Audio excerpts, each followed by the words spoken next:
हमने जैसा आपको बताया कि देखना क्या है कि इस सेक्शन में बायोलॉजी का सिलेबस देखना है कि कौन कौन से टॉपिक को पढ़ना है।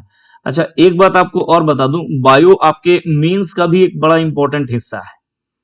आपको पता होना चाहिए बायो आपके मेंस का भी बहुत इंपॉर्टेंट हिस्सा है।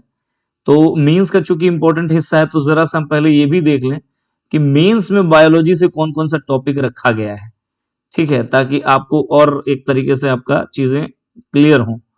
तो मेंस में अगर आप देखोगे तो लाइफ साइंस से दो तीन चीजें रखी गई हैं। जैसे देखिए, अच्छा मैं बताने के दौरान पहले बता दूं हमें क्या करना है। हमारा पहला टॉपिक होगा जीवों का वर्गीकरण, क्लासिफिकेशन ऑफ ऑर्गेनिजम्स, कि किस तरीके से इस पूरे समस्त संसार के जीवों को बांटा गया है। ठीक है, और इसी में आपको वो वाला पढ़ना है कि जैसे मोनेरा हुआ, प्रोटिस्टा हुआ, फंजाई हुआ, प्लांट हुआ और एनिमेलिया हुआ। मोनेरा, प्रोटिस्टा, फंजाई यानी कवक, प्लांट यानी पादप और एनिमेलिया यानी जंतु वर्ग। ये 5 वर्गों में इसको बांटा गया है। पांचों का डिटेल आपको जानना होगा कि किसको क्या करना है। जैसे जब आप यहां आओगे प्लांट, तो प्लांट को भी फिर कई अलग अलग वर्गों में बांटा गया है। जब हम उस टॉपिक पे आएंगे तो वहां पे आपसे इस पर मेरी चर्चा होगी। उसी प्रकार एनिमेलिया को भी अलग अलग फाइलम है ना, अलग अलग क्लास है। किसी को मत्स्य वर्ग में रखा गया, किसी को पक्षी वर्ग में रखा गया, किसी को मेमल्स के वर्ग में रखा गया, स्तनधारी वर्ग में रखा गया। ऐसे अलग अलग क्लास हैं। तो जीवों का वर्गीकरण एक बहुत इंपॉर्टेंट टॉपिक है और यहां से क्वेश्चंस अक्सर देखे गए हैं। ठीक है ना, ये बात याद रखना है आपको। तो जीवों का वर्गीकरण एक तो ये टॉपिक है। जैसे ही हम ये खत्म करेंगे, जीवों का वर्गीकरण बड़ा टॉपिक है, ध्यान रखिएगा, बड़ा टॉपिक है, इसलिए थोड़ा टाइम लगेगा, 3-4 क्लास लग जाएगा। जैसे ही ये खत्म होगा जीवों का वर्गीकरण, हम पहुंचेंगे संसार के समस्त जीवों का जो फंक्शनल यूनिट होता है, शरीर का जो स्मॉलेस्ट फंक्शनल यूनिट यानी न्यूनतम सूक्ष्मतम जो कार्यात्मक इकाई होता है, जिसको आप कोशिका कहते हैं, तो सेल्स के बारे में आपको पढ़ना होगा। इस टॉपिक के अंतर्गत आपको क्या पढ़ना है कि सेल, एक तो सेल थ्योरी आपको पढ़ना होगा। सेल थ्योरी किसने दिया, क्या हुआ, और विभिन्न प्रकार के सेल के ऑर्गन्स, ऑर्गन्स मतलब विभिन्न प्रकार के इसके अंग, कोशिका के विभिन्न अंगों के बारे में आपको डिटेल में पढ़ना है। इसी को आपको कोशिका विज्ञान कहते हैं। और इसी के अंतर्गत एक और टॉपिक होगा कि सेल डिवीजन, है ना, सेल डिवीजन यानी कोशिका का विभाजन। ये पूरा प्रोसेस जो आप पढ़ोगे, इसको आप कोशिका विज्ञान या सेल बायोलॉजी के नाम से जानेंगे। और इस टॉपिक के अंतर्गत ये सारी चीजें आपको पढ़ना है। आप देखोगे कि पादप कोशिकाएं, ये जो पादप वर्ग, आप देखोगे जैसे क्या करना होता है कि कोशिका का भी अलग अलग डिवीजन है। जैसे किसी को प्रोकैरियोट आप कोशिकाएं कहते हैं, किसी को आप यूकैरियोट कहते हैं, यूकैरियोट कोशिकाएं कहते हैं। प्लांट सेल्स अलग होता है, एनिमल सेल्स यानी जंतु कोशिका अलग होता है। इस तरीके से अलग अलग डिवीजन है। तो अलग अलग प्रकार के कोशिकाओं को जानने का, समझने का आप इस टॉपिक के अंतर्गत प्रयास करेंगे। ठीक है ना, तो ये हुआ। इसके बाद जो अगला टॉपिक आपको पढ़ना है, जस्ट क्योंकि कोशिकाओं के समूह को उत्तक कहते हैं, है ना, कोशिकाओं के समूह को टिश्यू कहते हैं, उत्तक कहते हैं। ये तीसरा टॉपिक आपका होगा इस संदर्भ में। थर्ड टॉपिक आपको क्या पढ़ना है, टिश्यूज। जब आप टिश्यूज पढ़ोगे तो देखोगे कि प्लांट टिश्यूज अलग हैं, है ना, जैसे जाइलेम है, फ्लोएम है, इस तरीके से बहुत सारे टिश्यूज हैं। और उसी प्रकार आप देखोगे कि एनिमल टिश्यू अलग है, यानी जंतु उत्तक अलग है। ठीक है, एनिमल टिश्यूज अलग हैं। अब एनिमल टिश्यूज को भी आप देखोगे तो इसके अंतर्गत एक, मैं केवल छोटा सा एक आपको सैंपल बता रहा हूं। एक होता है कनेक्टिंग टिश्यूज, और कनेक्टिंग में भी देखोगे तो एक होता है तरल संयोजी उत्तक यानी लिक्विड कनेक्टिंग टिश्यूज, एक होता है एक्वस कनेक्टिंग टिश्यूज। और उसी के अंतर्गत आपका आएगा जैसे ब्लड। तो ब्लड को एक टॉपिक के तौर पर यहां आपको पढ़ना होता है। तो ये भी जो टॉपिक दिखने में छोटा दिख रहा है, उत्तक या टिश्यू, इसके अंतर्गत कई सारी ऐसी चीजों को आपको पढ़ना होता है। ठीक है ना, तो टॉपिक पे ध्यान रखना है। बस एक देखिए, पढ़ने का मतलब क्या है कि स्ट्रक्चर क्लियर हो आपका। जब आप उत्तक पढ़ेंगे, उत्तक को दो भाग में बांट दिए, पादप उत्तक, जंतु उत्तक। पादप उत्तकों के अलग अलग डिवीजन क्या क्या प्रकार क्या क्या है, जंतु उत्तक के अलग अलग प्रकार क्या क्या है। इस तरीके से जब होलिस्टिक वे में चीजों को समझने का प्रयास करेंगे, तब जाकर के समझिए कि आपकी समझ बहुत अच्छी हो जाएगी, विकसित हो जाएगी, और तब आप अच्छा कर पाएंगे। करेक्ट। तो पहला 3 टॉपिक, पहले तो क्लासिफिकेशन ऑफ ऑर्गेनिजम्स, उसके बाद आपका कोशिका, उसके बाद उत्तक। इतना हो जाने के बाद आप सीधा पहुंचेंगे पादप जगत जो है इसकी आकारिकी में। और जब पादप जगत की आकारिकी में आप पढ़ोगे, पहुंचोगे, एक मिनट जरा से मुझे इस सबको मिटाने दीजिए।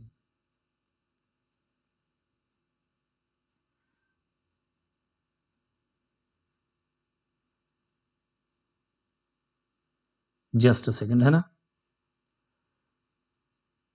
जब आप पादप जगत की आकारिकी में पहुंचोगे, मॉर्फोलॉजी ऑफ प्लांट, है ना, मॉर्फोलॉजी ऑफ प्लांट।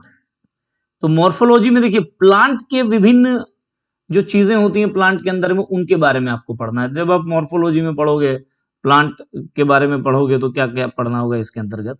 तो इसके अंतर्गत आप देखोगे कि जैसे आपको पत्तियां पढ़नी है, आप इसके अंतर्गत तना पढ़ेंगे, स्टेम्स पढ़ेंगे, आप इसके अंतर्गत जड़ पढ़ेंगे, है ना। आप इसके अंतर्गत फल पढ़ेंगे, फल भी देखिएगा 2 टाइप का होता है, एक सत्य फल, एक असत्य फल, एक ट्रू, एक फॉल्स फ्रूट। या आप इसके अंतर्गत आप फूल पढ़ोगे। फूल क्यों पढ़ोगे, तो याद रखना है कि जो पादप जगत का जो रिप्रोडक्टिव ऑर्गन यही है, प्रजनन अंग यही है। फूल के अंदर में कई सारी ऐसी चीजें मिलेंगी जो आपको पढ़ना होता है।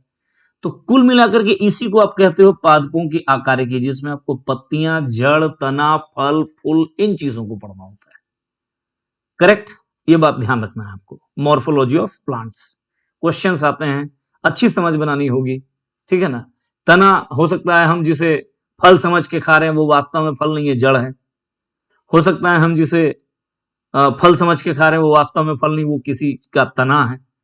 तो ऐसी चीजों की जो एक माने कंसेप्ट की क्लैरिटी भी चाहिए, वो आपको यहाँ पे देखना होगा। तो एक टॉपिक आपको पादपों की आकारिकी देखना है। इसके बाद आप सीधा पहुंचेंगे, एक टॉपिक पोषण पढ़ना है। अब पोषण के अंतर्गत क्या पढ़ना होता है, तो पोषण के अंतर्गत देखिए क्या पढ़ना होता है।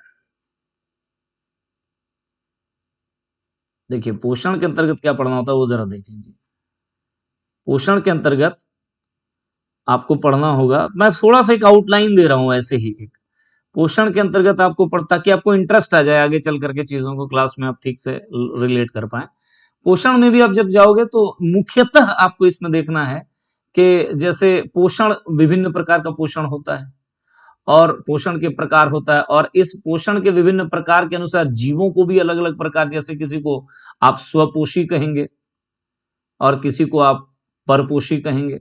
अब परपोषी जो दूसरे जीव पर निर्भर है, इसके भी अलग अलग प्रकार है ना। कोई आपको सहभोजी नजर आएगा, कोई आपको जीवाणु भोजी नजर आएगा, ऐसे करके अलग अलग डिवीजन है। तो आपको ये सारी चीजों को पढ़ना है।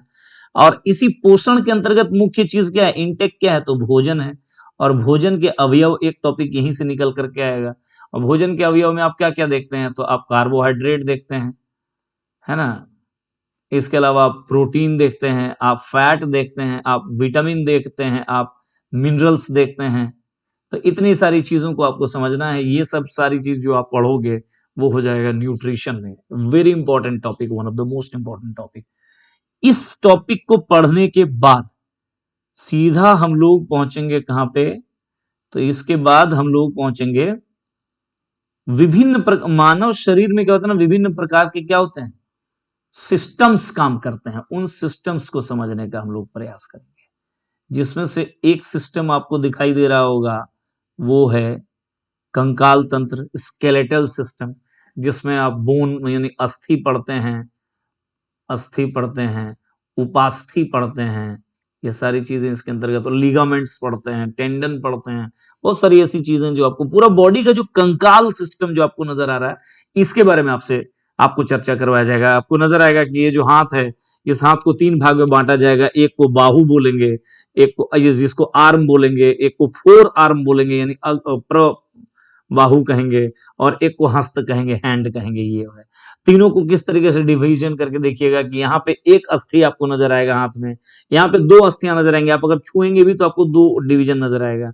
यहाँ पर कई सारी अस्थियां नजर आएंगी, इस इतनी छोटी सी हैं, उंगलियों में बहुत सारे नजर आएंगे।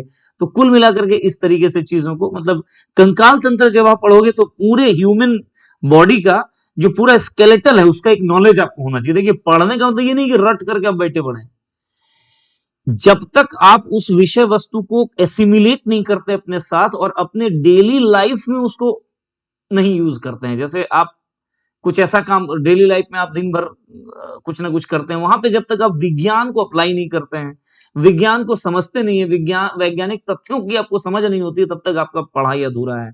वो करना होगा आपको। तो कंकाल तंत्र पढ़ना है। फिर आपको रेस्पिरेटरी सिस्टम, श्वसन तंत्र पढ़ना है, किस तरीके से हम श्वास ले रहे हैं, क्या हो रहा है क्या नहीं हो रहा है, फेफड़ा वगैरह पूरा। फिर आपको डाइजेस्टिव सिस्टम पढ़ना है कि हम जो कार्बोहाइड्रेट लेते हैं, चावल खाते हैं, आलू खाते हैं, दाल खाते हैं, जो भी चीजें हो रही हैं उनको किस कैसे ये बॉडी पचाता है। ठीक है, ये सारी चीजें आपको पढ़ना होता है। इसके बाद आप एक सिस्टम के तौर पर उत्सर्जन तंत्र पढ़ते हैं कि जब कोई चीज लेते हैं तो उसका वेस्ट मटेरियल फिर जो उसको निकालना है, उसके लिए हमारे बॉडी में एक सिस्टम है जिसको आप उत्सर्जन तंत्र या एक्सक्रीटरी सिस्टम कहते हैं। एक्सक्रीटरी ऑर्गन्स बहुत सारे होते हैं, जैसे नाक भी एक एक्सक्रीटरी ऑर्गन है ना, किडनी एक एक्सक्रीटरी ऑर्गन है, ऐसे करके। तो उन तमाम चीजों को आपको इसके अंतर्गत पढ़ना होगा।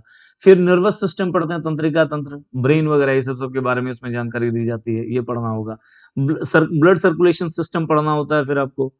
फिर अंतःस्रावी एंडोक्राइन सिस्टम पढ़ना होता है। रिप्रोडक्शन सिस्टम भी आपको पढ़ना होगा इसी क्रम में आगे। एक इंपॉर्टेंट टॉपिक हमने रख दिया है मानव प्रतिरक्षा और रोग, ह्यूमन इम्यूनिटी एंड डिजीज। बहुत सारे बीमारियां होती हैं।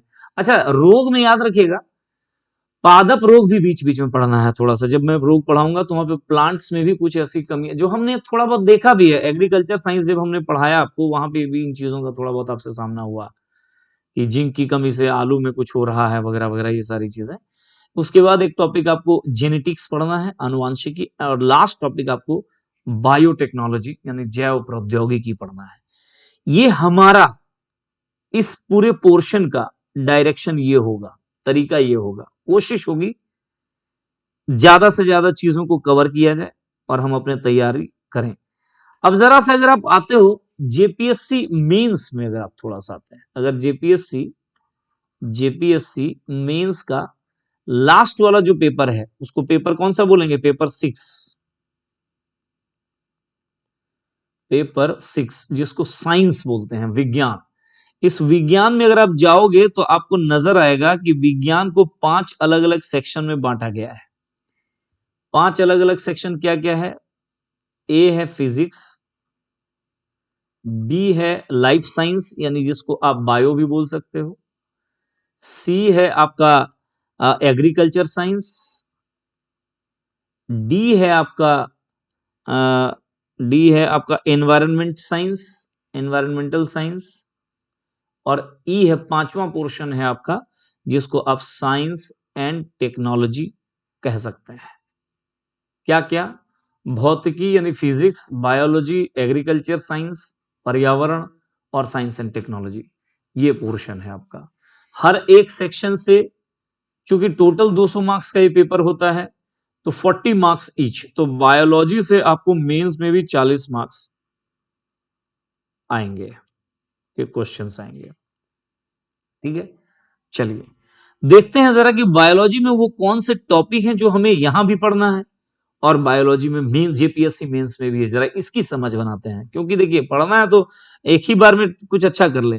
पहला ही टॉपिक जो लाइफ साइंस का आपका दे रखा है इसमें मेंस वाले में, वो दे रखा है सेल स्ट्रक्चर, इट्स फंक्शंस और डाइवर्सिटी ऑफ ऑर्गेनिजम्स। यानी अगर आप इस पॉइंट को बोल दें, सेल स्ट्रक्चर और फंक्शंस, ये अगर आप यहां पे लिख दें कि ये जेपीएससी मेंस में भी है तो कोई इसमें गुरेज नहीं है, कोई दिक्कत नहीं है, ये मेंस में है ये टॉपिक। फिर जरा सा और आगे बढ़ते हैं तो उसके बाद यहां पे है बायोमोलेक्यूल्स। बायोमोलेक्यूल्स मतलब कार्बोहाइड्रेट, प्रोटीन्स, विटामिन्स, बीमारियां, एंजाइम्स, हार्मोन्स वगैरह वगैरह। ठीक है, एनिमल हार्मोन्स वगैरह। ठीक है, तो कुल मिलाकर के मैं इसको इस टॉपिक के अंतर्गत रखता हूं, जेपीएससी मेंस। यहां पे यहाँ पे इसको रखा जाएगा, ठीक है, जिसमें हार्मोन्स वगैरह भी आपको पढ़ाना है, पादप हार्मोन वगैरह, ठीक है, तो पढ़ा दिया जाएगा, कोई बहुत बड़ा है, पादप हार्मोन, जंतु हार्मोन दोनों। देखिए जब आप यहाँ ये जो इसी में आ जाएगा वो वाला टॉपिक, ये जो अंतःस्रावी तंत्र है ना, ये भी जेपीएससी मेंस लिख दीजिए। क्यों?